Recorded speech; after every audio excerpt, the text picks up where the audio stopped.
"You smell like pepper soup." That's what they said when she walked into the building. 11 hours on a plane, 41 rehearsals of her pitch, and the first thing Seoul gave her was this.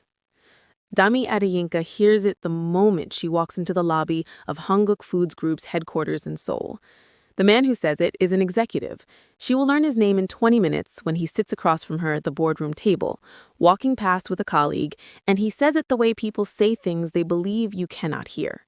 Quiet, casual, designed to land without leaving a mark. It lands. Dami does not stop walking. She does not look at him. She carries her pitch deck and her product samples and her 3 years of revenue data to the reception desk, and she gives her name and she sits down and she folds her hands in her lap and she presses them together until the knuckles go white. She is 29 years old. She flew 11 hours to be in this lobby. She is wearing the blazer she bought specifically for this meeting, deep green, the color her mother said made her look like someone who had already won. She has rehearsed her pitch 41 times. She knows her numbers the way she knows her grandmother's recipe, not from reading, but from living inside them. And the first thing Seoul gives her is this. She breathes once, the way her mother taught her to breathe when someone tries to make you small. All the way down, all the way back up. Not today, she thinks. You do not get today. Somewhere right now, there is a woman sitting in a lobby, pressing her hands together so no one can see them shaking, dressed in the color her mother said made her look like someone who had already won, and she is breathing once, all the way down, all the way back up. Subscribe for her. Stay for what she builds next. The meeting is on the 14th floor. The room has floor-to-ceiling windows overlooking the Han River, which is gray and wide and beautiful, and Dami gives it 1 second of her attention before she sits down and focuses on the 3 men across the table. Kwon Jae-won, Director of Brand Acquisitions, Oh Hyun-woo, Head of Market Strategy, and a man introduced only as our consultant from London, Marcus Webb, British, early 40s, the particular brand of confident that comes from being the only foreigner in a room and deciding that makes him the authority in it. Kwon Jae-won speaks first. Tell us your expansion vision. She tells them, fast, numbers first. Chop began in a 1-room kitchen in Acacia, Lagos in 2021. By 2022, a catering brand. By 2023, a pop-up circuit across Lagos, London, and Dubai. Current monthly revenue, 42 million naira. Return customer rate, 88%. 0 paid advertising. Every customer a referral from someone who ate the food and could not stop talking about it. The vision, quick service restaurant model. 8 locations across Seoul in 36 months. Not a Nigerian restaurant for Nigerians in Korea. A Nigerian food experience built to bring Korean customers to a table they have never sat at before and make them feel, inexplicably, at home. When she finishes, Marcus leans forward. Here's the challenge, he says. Korean consumers are brand loyal but familiar food driven. The barrier for unfamiliar ethnic cuisine at the quick service level in this market is significant. Chop is not targeting familiar, Dami says. I understand the vision. It's not a vision, it's the data. She clicks to the slide. 63% of our Dubai pop-up customers in the last cycle were non-Nigerian. 41% had never eaten West African food before. They came back. Marcus nods, the slow nod of a man who stopped listening 3 sentences ago. The data is compelling, but the brand identity, the name, Chop, the visual language, it's very rooted. For this market, you'd want something more universal, something that doesn't front-load the ethnic origin quite so directly. Dami sets down her pen. Define universal, she says. Something that lets the food speak first and the backstory come later. The backstory is the food. They are not separable. Iya means mother in Yoruba. Chop means eat in Nigerian street language. When a Korean customer reads that name, they don't need to understand the etymology. They feel it.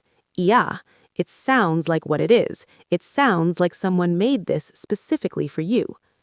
Silence. Kwon Jae-won clears his throat. We would need to see a rebrand proposal before we could take this further. A rebrand to what? Something more accessible, more market neutral. Dami looks at him, then at Marcus, then at Kwon Jae-won again. "You mean less African," she says. Nobody speaks. "I want to be sure I understand what's being asked.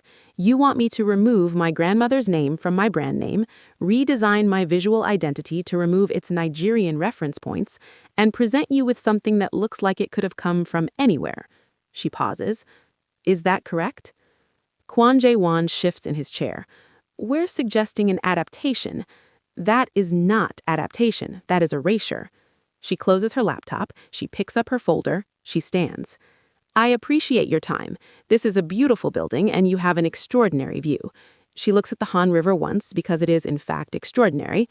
"But I didn't fly 11 hours to become something I'm not. If you ever find an interest in partnering with what Chop actually is, you have my contact." She is 3 steps from the door when Marcus says, "You're making a significant mistake." She stops, turns halfway. "I've made significant mistakes before. Removing my grandmother's name wasn't one of them." She walks out. In the elevator going down, she is alone. The moment the doors close, she leans back against the wall and closes her eyes, and the breath she has been holding for 40 minutes comes out of her in one long, shaking exhale. Her hands are trembling, not from fear, from the specific physical cost of holding every part of yourself completely still while people try to take you apart piece by piece. The elevator reaches the lobby. She walks out through the glass doors. She stands on the pavement. The Seoul air is cold and sharp and smells like nothing she recognizes, and she tilts her head back and looks up at a sky that is absolutely indifferent to what just happened to her. She calls Ngozi. Ngozi picks up on the 3rd ring, groggy, 6 hours behind, clearly asleep. "They asked me to rebrand," Dami says. A pause, then fully awake. "They what?" "They want me to remove the Nigerian identity from the brand. Less ethnic, more universal." "Less," Ngozi stops. "Less ethnic. Someone said those actual words to you?" The consultant, Marcus, a British man in Seoul telling a Nigerian woman her name is too Nigerian for the Korean market. "Dami." "You walked out," Dami says. Silence. Long enough that Dami pulls the phone from her ear to check the call is still connected. "You walked out of the Hanguk Foods meeting," Ngozi says, very slowly. "Yes." "The largest food distribution group in this country." "Yes." "Dami, you could have put your brand in every major city in this country." "I know that, Ngozi." "And you walked out?" "Yes." Another long pause. Then Ngozi says, and her voice has changed completely, has gone from stunned to something quieter and fiercer. "Tell me everything, word for word, from the beginning." She tells her everything. Standing on the pavement in the Seoul cold, her breath visible in the air, her leather folder tucked under her arm, she tells her about the lobby comment, about Marcus and his definition of universal, about the specific way Kwon Jae-won looked at the table when she said the word erasure, like the word had found something true that he did not want found. When she finishes, Ngozi is quiet. "You know what you just did," Ngozi says. "Turn down the biggest opportunity I've ever had." "No," Ngozi's voice is sharp and certain. "You told the biggest opportunity you've ever had what it was actually worth. Those are 2 completely different things." Dami looks at the building behind her, glass and steel and a view of the Han River on the 14th floor. "Come home," Ngozi says. "I'm staying 2 more weeks," Dami says. "I didn't come to Seoul for 1 meeting. You have $3,000 left in your travel budget." "I know exactly how much money I have." "And if nothing opens up?" Dami looks up at the gray sky one more time. "Then I'll find a window," she says. She finds the window on day 4, not in a boardroom, in a food market in Mapo-gu on a Saturday morning, because she cannot sit in her rented room 1 more hour without doing something with her hands and her eyes and her hunger. Markets, any market in any city in the world, make Dami feel like herself. The density of food, the noise, the negotiation, the smell of things being made from scratch. It is the only environment that has ever felt instinctively right to her. She is watching a tteokbokki vendor work his pan, not eating, watching, studying the way his wrist moves and the way he reads the heat without looking at a timer. When the woman beside her says, "You look like someone who is learning something." Dami looks over. Korean woman, mid-40s, cook's apron over street clothes, a paper cup of something hot in both hands, a face that is open and direct and entirely uninterested in performance. His technique, Dami says, the way he controls the pan, he's not following a clock, he's listening. The woman looks at the vendor, then back at Dami. Something shifts in her expression. "You cook," the woman says. "Yes." "What do you cook?" "Nigerian food. I have a brand. I'm trying to bring it to Seoul." "Trying?" "I had a meeting this week that didn't go the way I hoped." "What happened?" "They asked me to make it less Nigerian." The woman's jaw tightens, a micro-expression, half a second, but Dami catches it because she has spent 3 years reading rooms for a living. "I know that feeling," the woman says quietly. They look at each other on the pavement of the Mapo market with the vendor's pan hissing between them, and something is established between them that does not need a name. "My name is Dami. Shin Mirai. I own a restaurant 3 streets from here." She tilts her head. "Come and eat, then we'll talk." Mirai's restaurant is called Janbuk, full stomach, 40 seats, every one taken at noon on a Saturday. The food is traditional Jeonbuk-do cuisine, regional Korean cooking from the southwest provinces, the kind of food that does not appear on tourist menus or in food hall chains. It is the food of someone's grandmother, made by someone who learned it as a child and never agreed to simplify it for people who couldn't be bothered to understand it. Dami eats doenjang jjigae, grilled mackerel, japchae made the old way. She eats slowly, paying attention to every layer, and Mirai sits across from her and watches without speaking until Dami sets down her chopsticks. "This is remarkable," Dami says. "It is," Mirai agrees, without apology. "How long have you been open?" 9 years. "Before this?" Something crosses Mirai's face, the particular expression of a wound that has closed but not disappeared. "I was a development chef for a food conglomerate for 11 years. I built their regional cuisine division from nothing. 15 products I created are in every major supermarket in this country. My name is on none of them." She wraps both hands around her tea. "They told me my cooking style was too specific for mass market, too rooted in one province. They wanted me to make food that came from everywhere and tasted like nowhere." Dami stares at her. "Word for word?" Dami says. "Word for word." "Which company?" Mirai looks at her steadily. "I left. I opened this place. 9 years later, food journalists from Tokyo and Singapore fly here to eat in this room." She looks around her restaurant with the quiet satisfaction of someone who knows exactly what they built and exactly what it cost. "The people who told me to be less specific are still making food that tastes like nowhere." Dami is very still. "How did you survive the first 2 years?" she asked. "Badly, but honestly." Mirai offers her the commissary kitchen attached to the back of Jeonbuk, 20 hours a day, sitting empty. 6 weeks, a pop-up. Not for investors, for people. Let the people tell Dami what they think of the food before another man in a suit tells her what to do with her brand. Dami spends 4 days sourcing ingredients. Palm oil from a West African grocery in Itaewon that a Nigerian pastor's wife runs from a room smaller than Dami's childhood bedroom.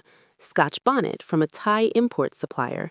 The iru, the locust beans, which she cannot find anywhere in Seoul, which she solves by calling her mother in Lagos at midnight, who ships 3 packets via courier that costs twice what the ingredients are worth.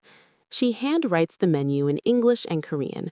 Mirai's daughter, 19 and studying design, does the translation and prints it on terracotta cardstock. At the top of every menu, in both languages, Ayachop, mother's food. The logo, her grandmother's silhouette stirring a pot. Nigerian, specific, not apologizing for either. She posted on Instagram the night before. No budget, just a photo of the courtyard, the menu card, the logo, and a caption. Tomorrow, Seoul, come hungry. By morning, every spot is gone. By noon, 30 people are on a wait list.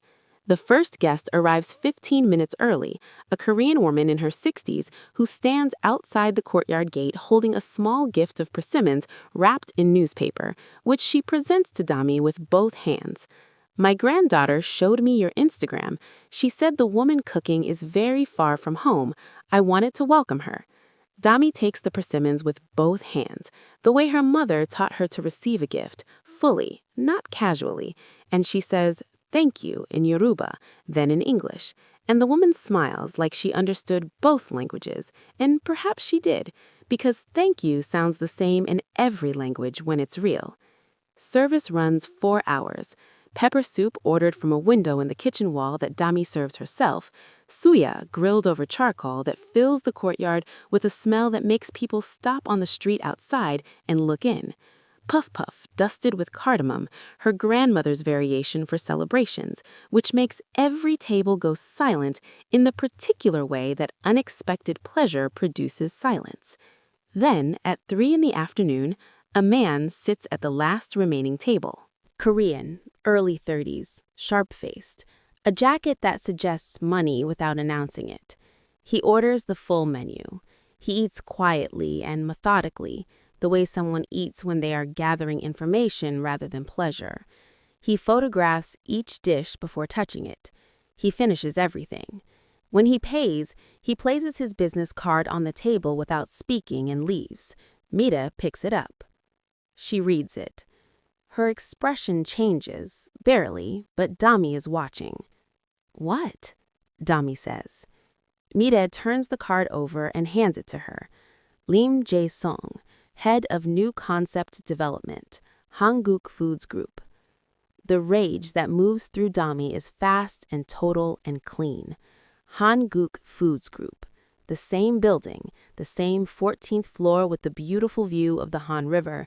They sent someone to her courtyard pop-up, to Mire's commissary kitchen, to the table she set up herself with terracotta menu cards and persimmons from a grandmother who came early to welcome her.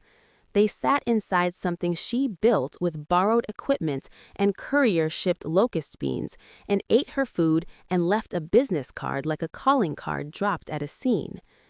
"He didn't say who he was," she says. "No.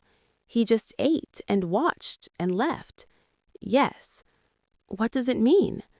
Mira sets the card on the counter between them. "It means your food passed the test they couldn't run in a boardroom," she says. "It means they're still interested, but they want you to come back to them." She pauses. "It means they think you'll call." Mire looks at the card. "Will you?" Mire asks. Dami picks it up. "Not yet," she says. She does not call for 11 days. In those 11 days, she runs 2 more pop-ups, 60 covers, then 80. A food blogger with 400,000 Korean followers comes to the second one and posts a 40-second video of herself eating the pepper soup. No music, no voiceover, just her face, her eyes going wide, and the caption, "I don't have words, just go." 2 million views in 72 hours. Dami's Instagram goes from 4,000 to 61,000 followers overnight. Her DMs fill with Korean she cannot read. Mira's daughter translates the most common phrases. "Where can I buy this? When is the next one? Please open a restaurant, please." On day 11, a message arrives from the Hanguk Foods Group corporate account. "We believe we were hasty in our initial assessment. We would like to discuss a formal partnership." Dami reads it, screenshots it, sends it to Ngozi. Ngozi responds in 3 seconds. "Do not respond yet." Then, make them wait exactly as long as they made you feel small. 11 days. Dami puts the phone face down on the counter and smiles. On day 12, she calls Lim Jae-sung's direct line. "Miss Arayinka," he says, like he was expecting her today specifically. "You came to my pop-up without identifying yourself," she says, no greeting. "I wanted to experience the food honestly. without the dynamic of the boardroom. And the pepper soup is unlike anything in this market. The suya spice profile is entirely new here. I showed the photographs to 3 colleagues, and all 3 asked when they could go. A pause. I want you to meet our CEO. Different room, different conversation. What we asked of you in the first meeting was wrong. I've communicated that to our leadership. I'll come, she says, but I'm bringing someone. Of course. Who? Shin Mire. The line goes quiet in a way that is different from a normal pause. You know Mireshi? His voice has shifted, not hostile, but careful in the way that people are careful around history they did not create but inherited. She has been my partner in this city from the beginning, Dami says. Is that a problem? No problem. But the pause before it tells her everything she needs to know. She files it away. She tells Mire that evening after the restaurant closes. Low lights, last tea of the night, the particular quiet of a kitchen that has finished its work. Mire listens without speaking. When Dami reaches the part about Lim's pause after hearing her name, Mire sets down her cup. I used to work for Hanguk Foods Group. Dami goes still. You said a food conglomerate. I did not say which one. Mire looks at her hands on the table. I was their head development chef, 11 years.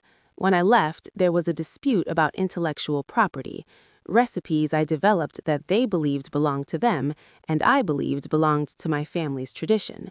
She pauses. We settled out of court. The settlement funded this restaurant. Mire, I'm telling you now because you are about to walk into that building and you deserve to know who is in the room. She looks up. I am not telling you not to go. Lim Jae-song is a decent man.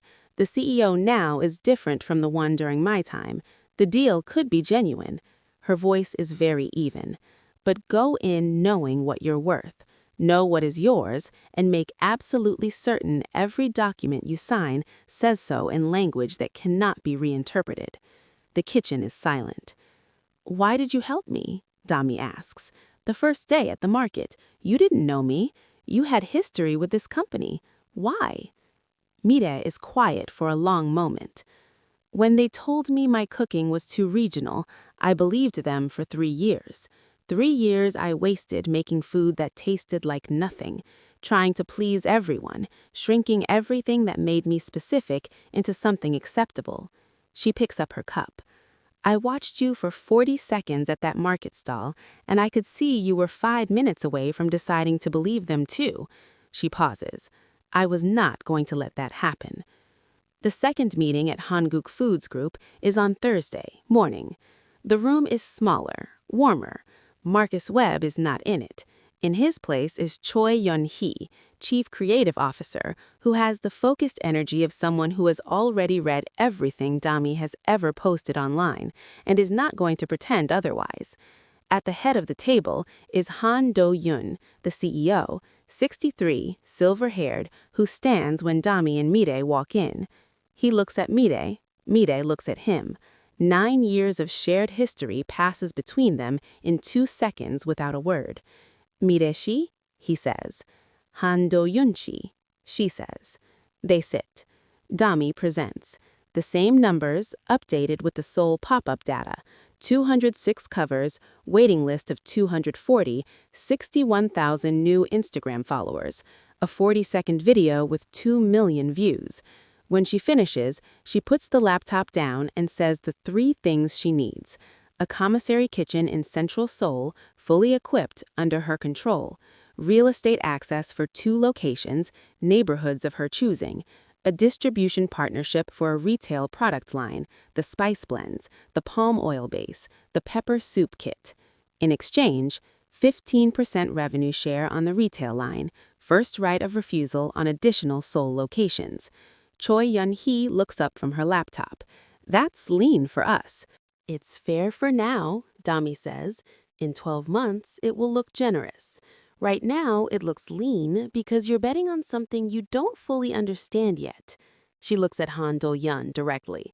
But you sent someone to my pop-up to verify what I told you in the first meeting. He came back and told you the food was real, so some part of this room already understands. Han Do-yeon looks at Lim. Lim gives the smallest nod. 3 days, Han Do-yeon says. You have 3 days, Dami agrees. But something happens in those 3 days that has nothing to do with the deal. On the second evening, Mireille calls her at 9 at night. Are you awake? Mireille says. Yes. I need to tell you something I should have told you before the meeting. Dami sits up. The reason Han Do-yeon stood when we walked in, Mireille says, it was not courtesy. It was guilt. A pause. The intellectual property dispute when I left, it was not a clean disagreement between two parties with different interpretations of a contract. Han Do-yeon was the one who authorized using my recipes commercially after I gave notice, before the settlement, before there was any legal resolution. Her voice is steady, but underneath it is something that has been compressed for a very long time. He knew what he was doing. He did it anyway. And when I threatened legal action, he settled quickly because he knew he would lose. Mireille, Dami says quietly, I'm not telling you this to make you distrust the deal. I'm telling you because he stood when we walked in, because he owes me something he cannot repay. And I needed you to know that the deference in that room is not neutral. It is loaded. She pauses. Use it. Professionally, cleanly, but use it. The line is quiet. Are you okay? Dami says. Mireille takes a breath. I am always okay, she says. I built a restaurant that journalists fly from Tokyo to eat in. I am fine. Another pause, softer. But thank you for asking. The term sheet arrives in 41 hours. Every term accepted. The commissary kitchen, the 2 locations, the retail distribution, the 15% revenue share. 1 addition, 4 brand partnership events per year. She calls Ideza Kim, the Korean-Nigerian lawyer she found through the Lagos Diaspora Network in Seoul, who spent 2 days reviewing the initial documents and sent back a voice note that said, they are fair, but they are not stupid. I have found 14 things. Sign nothing until I tell you. The brand partnership events clause needs a definition, Dami says. Already drafted, brand-approved collaborative dining experiences, minimum 6 weeks notice, 0 product endorsement without written consent. I also added a clause that the logo and brand name of Aya Chop cannot be altered, diluted, or replaced as a condition of any partnership activity without your written approval. Dami pauses. I didn't ask for that clause. No, Ideza says.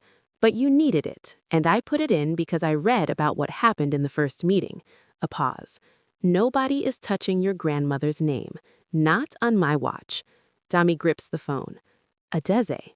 Don't thank me yet. Sign first. Thank me after. The signing happens 4 days later. Mireille sits beside Dami through every page. Her face does not flinch once. Afterward, in the elevator going down, Dami says, you were watching them the whole time. Yes. And? Han Do-yeon signed like an honest man. He read everything. Mireille pauses. Their junior lawyer tried to slide past Ideza's logo protection clause twice. She caught them both times without blinking. I noticed. Good. The elevator reaches the lobby. It's a good deal, Dami. Not perfect, no deal is, but honest. She looks straight ahead. I didn't get an honest deal when I left that company. You did. Her voice is careful and precise. Do not waste it. The first Aya Chop restaurant opens in Yeonnam-dong 5 months later. Dami chose the neighborhood herself, 3 weekends of walking every street until she found the specific block that had the combination of foot traffic and community energy, and the kind of quiet creativity that makes people stop and look through a window. The space seats 22. The kitchen is partially open, so the smell of cooking reaches guests the moment they walk in. On the wall beside the door, the logo, her grandmother's silhouette, stirring, present. On the menu board, in Korean and English and Yoruba, Aya Chop, mother's food. Opening night reservations are full for 6 weeks. The walk-in line starts at 4 in the afternoon. Dami cooks the entire first service. She does not come out to be photographed. She checks every plate. She adjusts the pepper soup twice because the Scotch bonnet from the new supplier is hotter and the balance needs resetting, and she will not send out food that is almost right. At 10 p.m., after the last cover, she comes out of the kitchen. The room is half full, the slow ending of a big night. She sits across from Mireille, who arrived late and ate alone in the corner booth and has been waiting without hurrying. Well, Dami says, the palm oil in the agusi needs 1 more minute of reduction. I know, new supplier, fixed by Thursday. The suya is perfect. Yes. Mireille picks up her tea. She looks around the restaurant, the logo, the warm light, the last tables of people leaning toward each other the way people lean when food has made them feel like staying. The puff, she says. Something in her face goes soft in a way Dami has not seen before. It tastes like something my mother made. Not the same food, not the same flavor, but the same feeling. The feeling of someone making food specifically for you. How does a Nigerian woman's grandmother's recipe make a Korean woman feel her mother? Dami looks back at her. That's what Aya means, she says quietly. Mireille nods once, slowly. I know that now, she says. The retail line launches 8 weeks after the restaurant.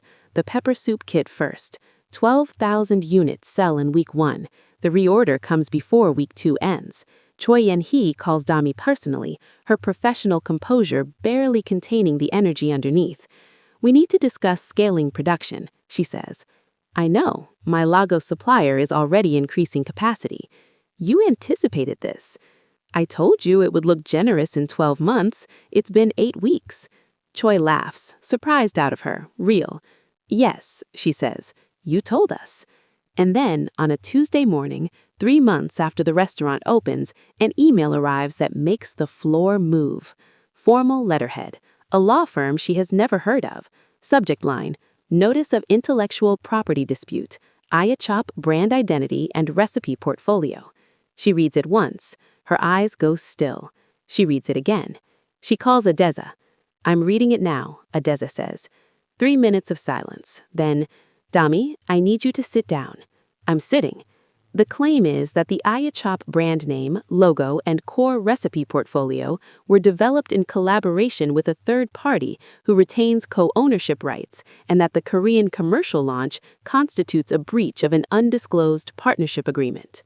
The room does not spin. It does something slower and worse. It becomes very precise. Every object in it suddenly exactly where it is. Who? Dami says. The filing is made on behalf of a Mr. Emeka Eze, Lagos address, former business partner. She does not speak.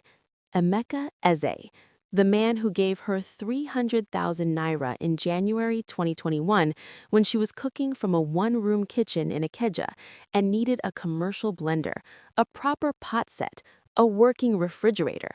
The man she thought she had repaid in full 18 months later, principal and interest, the day she deposited the final transfer, and he sent back a WhatsApp message that said, "Congrats, you did it." Handshake emoji. She had screenshotted that message. She had felt clean.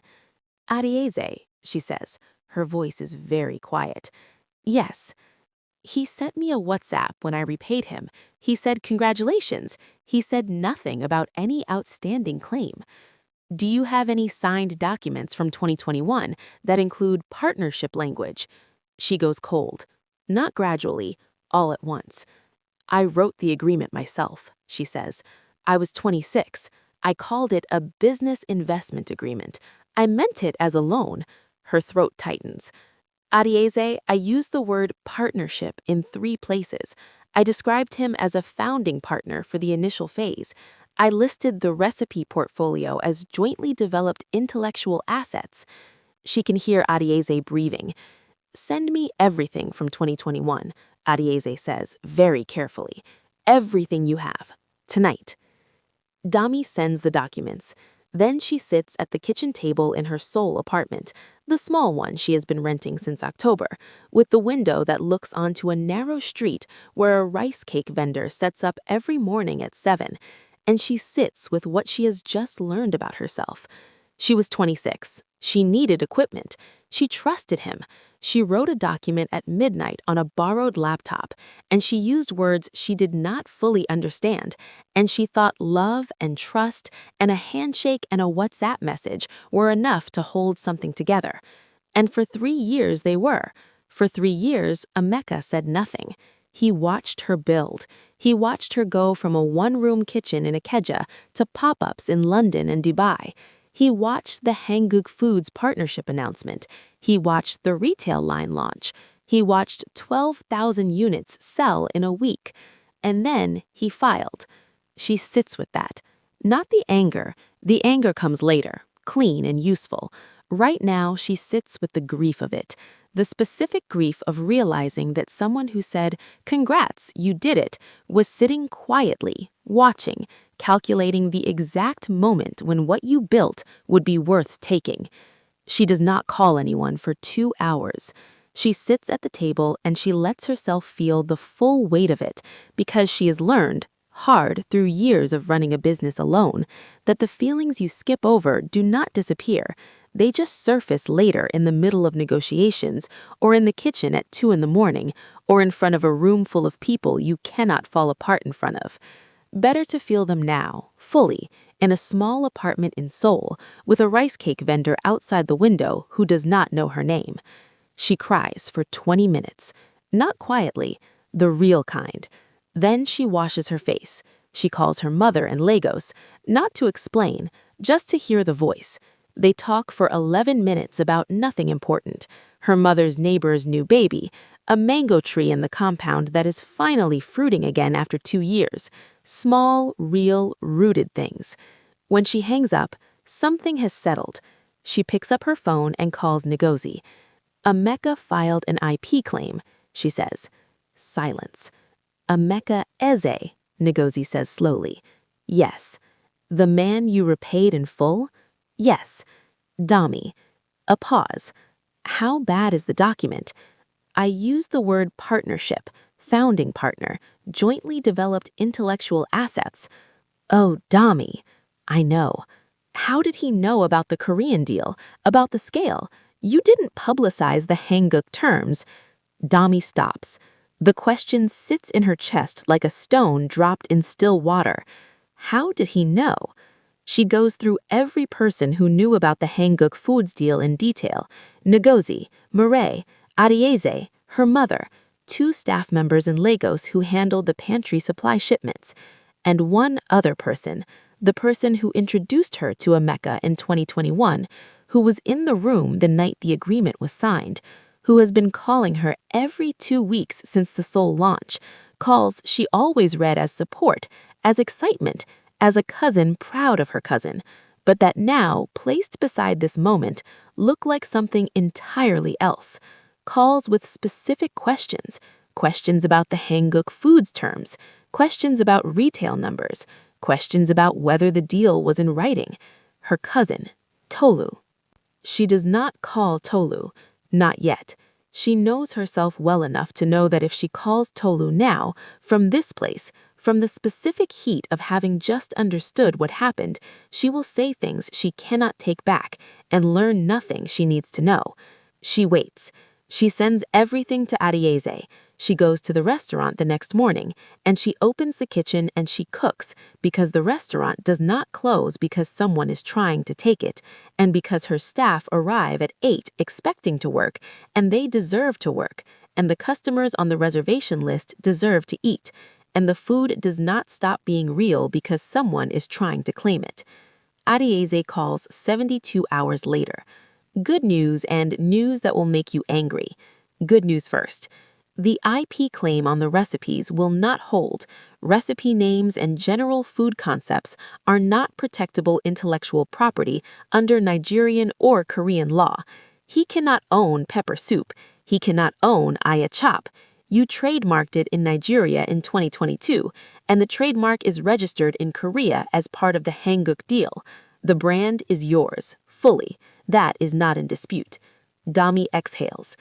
The news that will make you angry. Tell me. The partnership language in your 2021 document is ambiguous enough that a court could interpret it as giving him a claim on revenue generated from any commercial venture using the brand for an undefined duration.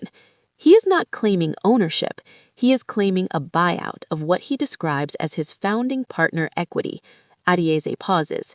He has named a figure, 40 million naira, $26,000. Not a company-ending number, not even relative to what Chop is worth now, a large number. He doesn't want the money, Dami says. No, he wants the precedent. He wants to be paid to go away, which becomes the story that follows your brand forever. Every person who gave you seed money in the early days starts doing the math. Every investor starts wondering what other claims exist. So we fight it. We fight it completely. Not because you can't afford the settlement, because settling is more expensive than the number. File the response, Dami says, and Arieze, make the WhatsApp message Exhibit A. She calls Tolu on a Sunday.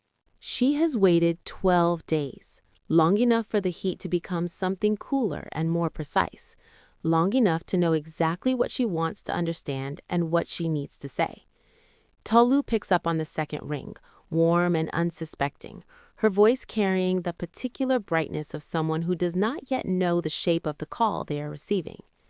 Dami, how is Seoul? I saw the newspaper piece. The picture of the restaurant looked so... Tolu, Dami says, I need to ask you something and I need you to tell me the truth. Silence. Did you speak to Emeka Eze about my Korean deal? The silence that follows is different from the first one. This one has a texture. This one knows something. Dami, did you? He reached out to me, Tolu says, and her voice has collapsed, all the brightness gone, replaced by something flat and terrible. He came to me. He said he had a legitimate claim. He said you had used his seed capital to build something worth millions and cut him out without acknowledging what he gave you. He said he just wanted what was fair. He was repaid, Dami says. Full principal, full interest. I have the bank records. I have the WhatsApp message where he congratulated me. I didn't know about the repayment. You never asked. Dami's voice does not rise. It stays exactly level, which is worse than shouting. You never called me and said Emeka approached you. You never gave me 30 seconds to tell my side. You helped him build a case against me. She stops, breathes. Against your family, Tolu. The line is very quiet. I'm sorry, Tolu says, and she sounds it. She sounds like someone standing in the rubble of a decision that seemed small when they made it and turned out to be enormous. I know you're sorry, Dami says. I believe that. She pauses. But I need you to understand something. What you gave him was not just information. You gave him timing. He knew exactly when the deal was big enough to make the filing worth filing. You handed him the moment. She stops. Do you understand what I'm saying? Yes, Tolu whispers. I need time, Dami says, before I can be your cousin the way I was before this. I need you to understand that this is not a punishment. It's just true. A long silence. Okay, Tolu says. Okay, Dami says. She hangs up. She sits in the apartment with the phone face down on the table. The rice cake vendor is setting up outside. 7 a.m. The street is quiet. She can hear the specific sound of him arranging his cart, the familiar routine of someone who does the same thing every day because it is the thing they know how to do and the thing they believe in. She picks up her phone. She opens the kitchen roster for the week and checks who is coming in. She gets up, she gets dressed, she goes to work. The legal filing resolves in 7 weeks. Not a courtroom, it never reaches one. It resolves the way things resolve when one side has organized evidence and the other side has only the hope that the evidence won't be organized. Through lawyers, through documentation, through the slow, steady pressure of a position that holds. Emeka's legal team withdraws the claim on a Wednesday afternoon. Arieze calls Dami the moment the notification arrives. Dami is in the kitchen, checking the palm oil reduction. She has found the right supplier, the right grade. The egusi is finally exactly what she wanted it to be. She has a wooden spoon in one hand, flour on her wrist. It's done, Arieze says. She sets the wooden spoon down on the edge of the pot. She does not shout, she does not pump her fist. She stands in her kitchen in Seoul, in the restaurant she built from a pop-up in a courtyard, in the city that smelled her in a lobby and asked her to change her name, and she breathes once, all the way down, all the way back up. "Thank you," she says. "Don't thank me," Areaze says. "You kept the receipts. The receipts closed the case. Every document, every transfer, every WhatsApp message. You were organized when it mattered." A pause. "Most people are not organized when it matters." "I learned it the hard way," Dami says. "The hard way is the only way it sticks," Areaze says. 3 months after the case closes, Han Do-yoon comes to the restaurant on a quiet Tuesday morning before opening. He sits at the bar counter, he orders the pepper soup and the puff-puff, and he eats both in silence. When he finishes, he says, "In the first meeting, you told us the food makes strangers feel like family. I didn't understand what that meant." "And now?" Dami asks. "Now I understand that I couldn't understand it until I sat at your table." He looks at the empty bowl. "You cannot explain that kind of food. You can only experience it." She looks at him. "Is there something else you want to say?" He is quiet for a moment. Then, "I owe Shin Mi-rae an apology I have not made. I have been finding reasons not to make it for 9 years. He looks at the counter. "I think I have run out of reasons." Dami watches him carefully. "That conversation," she says, "is between you and Mi-rae. I won't carry it for either of you." She pauses. "But I will say this. She built something extraordinary after she left your company, without your help, despite what you did." She looks at him steadily. "The apology is the least of what you owe her." Han Do-yoon nods once. He leaves a generous tip, as he always does. Han Do-yoon calls Mi-rae that evening. Mi-rae tells Dami about it 2 days later, sitting in Jeonbuk after closing, in the kitchen that started everything, over the last tea of the night.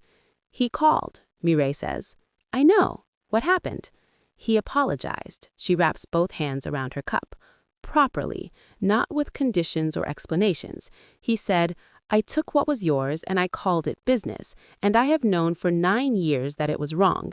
He said he just wanted what was fair."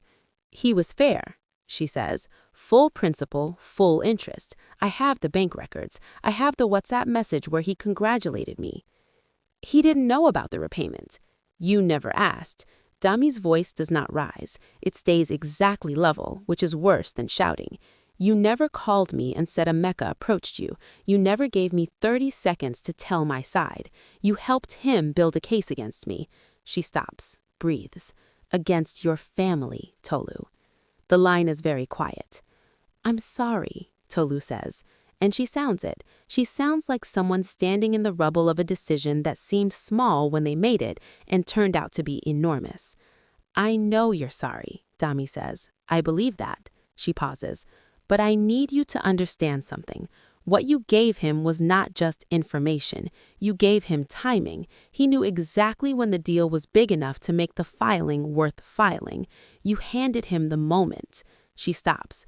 "Do you understand what I'm saying?" "Yes," Tolu whispers. "I need time," Dami says, "before I can be your cousin the way I was before this. I need you to understand that this is not a punishment. It's just true." A long silence. "Okay," Tolu says. "Okay," Dami says. She hangs up. She sits in the apartment with the phone face down on the table. The rice cake vendor is setting up outside. 7 in the morning. The street is quiet. She can hear the specific sound of him arranging his cart, the familiar routine of someone who does the same thing every day because it is the thing they know how to do and the thing they believe in. She picks up her phone. She opens the kitchen roster for the week and checks who is coming in. She gets up, she gets dressed, she goes to work. The legal filing resolves in 7 weeks. Not a courtroom, it never reaches one. It resolves the way things resolve when one side has organized evidence and the other side has only the hope that the evidence won't be organized. Through lawyers, through documentation, through the slow, steady pressure of a position that holds. Emeka's legal team withdraws the claim on a Wednesday afternoon. Areaze calls Dami the moment the notification arrives. Dami is in the kitchen, checking the palm oil reduction. She has found the right supplier, the right grade. The egusi is finally exactly what she wanted it to be. She has a wooden spoon in one hand, flour on her wrist. "It's done," Areaze says. She sets the wooden spoon down on the edge of the pot. She does not shout, she does not pump her fist. She stands in her kitchen in Seoul, in the restaurant she built from a pop-up in a courtyard, in the city that smelled her in a lobby and asked her to change her name, and she breathes once, all the way down, all the way back up. "Thank you," she says. "Don't thank me," Areaze says. "You kept the receipts. The receipts closed the case. Every document, every transfer, every WhatsApp message. You were organized when it mattered." A pause. "Most people are not organized when it matters." "I learned it the hard way," Dami says. "The hard way is the only way it sticks," Areaze says. 3 months after the case closes, Han Do-yoon comes to the restaurant on a quiet Tuesday morning before opening. He sits at the bar counter, he orders the pepper soup and the puff-puff, and he eats both in silence. When he finishes, he says, "In the first meeting, you told us the food makes strangers feel like family. I didn't understand what that meant." "And now?" Dami asked. "Now I understand that I couldn't understand it until I sat at your table." He looks at the empty bowl. "You cannot explain that kind of food. You can only experience it." She looks at him. "Is there something else you want to say?" He is quiet for a moment. Then, "I owe Shin Mi-rae an apology I have not made. I have been finding reasons not to make it for 9 years. He looks at the counter. "I think I have run out of reasons." Dami watches him carefully. "That conversation," she says, "is between you and Mi-rae. I won't carry it for either of you." She pauses.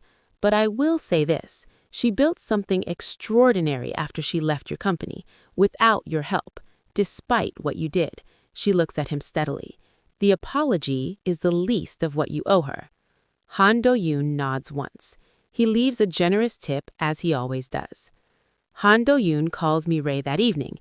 Mi-rae tells Dami about it 2 days later, sitting in Yeonnam-dong after closing, in the kitchen that started everything, over the last tea of the night. "He called," Mi-rae says. "I know," Dami says. "What happened?" "He apologized." She wraps both hands around her cup. "Properly. Not with conditions or explanations. He said, 'I took what was yours and I called it business, and I have known for 9 years that it was wrong.'" She pauses. "He said he wants to make a formal settlement offer, not legal, personal, an acknowledgement in writing that the recipes were mine." Dami is very still. "What did you say?" Mi-rae looks at her tea. Something in her face is very quiet, the particular quiet of someone who has been carrying a weight for long enough that putting it down feels strange. "I said I would think about it," she says, "and then I went to the kitchen and I made myself a bowl of my grandmother's jjigae, and I sat down and I ate it alone." She looks up. "And I thought, I spent 9 years angry at what he took, but the thing is, what he took made me open Yeonnam-dong, and Yeonnam-dong made me go to the Mapo market on a Saturday morning, and the Mapo market is where I met you." Dami does not speak. "So," Mi-rae says simply, "I don't know what to do with the anger anymore. It led me somewhere good." She almost smiles. "That is very inconvenient." Dami laughs. Real, unguarded, the laugh that only comes out when something is true and funny at the same time. "What are you going to do?" she says. "Accept the settlement, and then I'm going to do something else." Mi-rae looks at her directly. "You mentioned a collaborative dining series.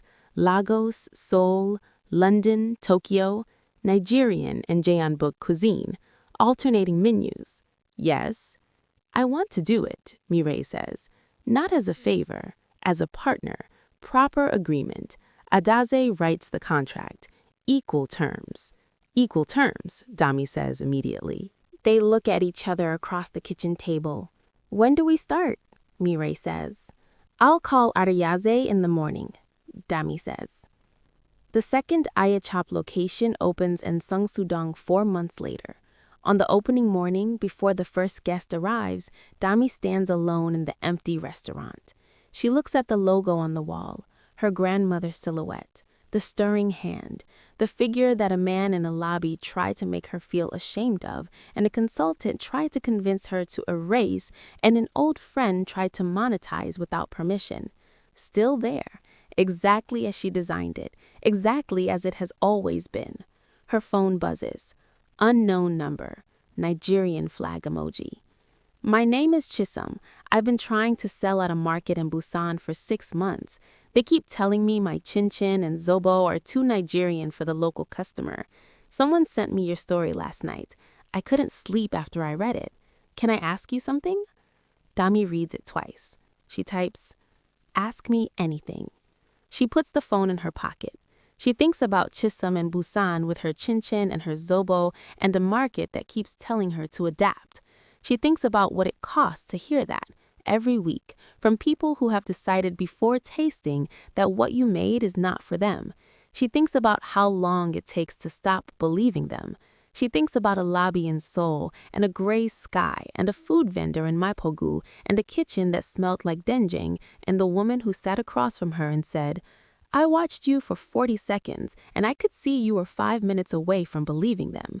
She thinks about all the Chisums who never met a Mireille. She looks around the Seongsudang restaurant one more time. The logo, the terracotta menu cards, the open kitchen already warming up, the smell of it beginning to move through the room the way the smell of her grandmother's kitchen moved through a house in Lagos on a Saturday morning, reaching every room, making everyone inside know that something worth sitting down for was coming. She opens the front door.